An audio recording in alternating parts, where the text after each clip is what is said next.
Today I'm going to share some pictures and video from my stay at the old Western Lunatic Asylum located in Stanton, Virginia.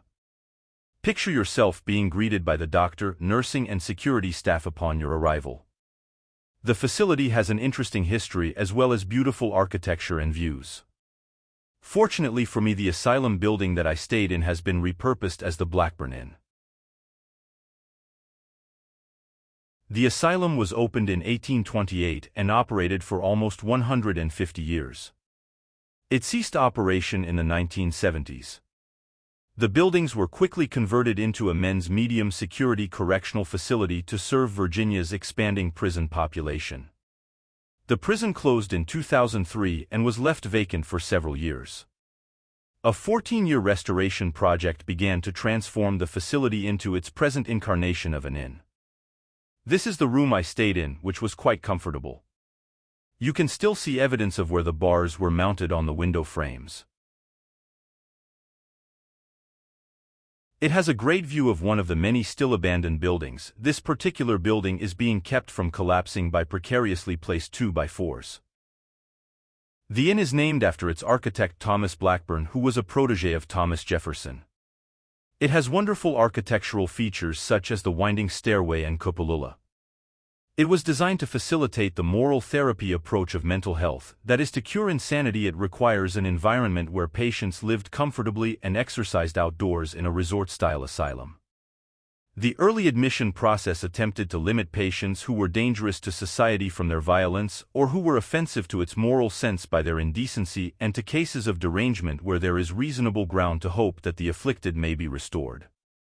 Today anyone can be admitted to the Blackburn Inn and is allowed to come and go of their own free will.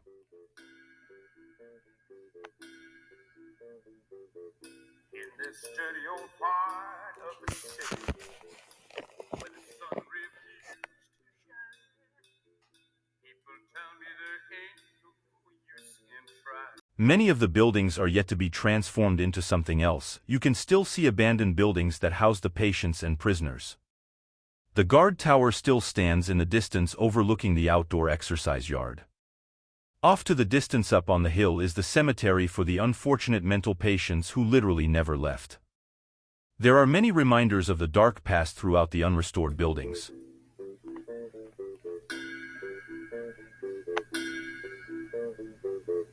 In this dirty old part of the city, where the sun refused. There are more than 2,000 unmarked headstones. Very few contain inscriptions of any sort.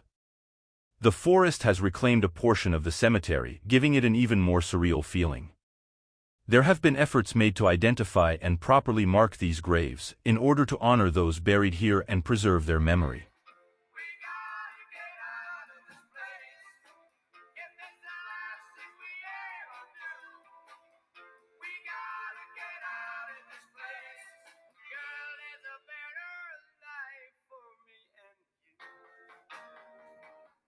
Somewhere, baby. Somehow I know, baby. We gotta get out of this place. If it's the last thing we ever do. Thanks for joining me during my short stay at the Blackburn Inn.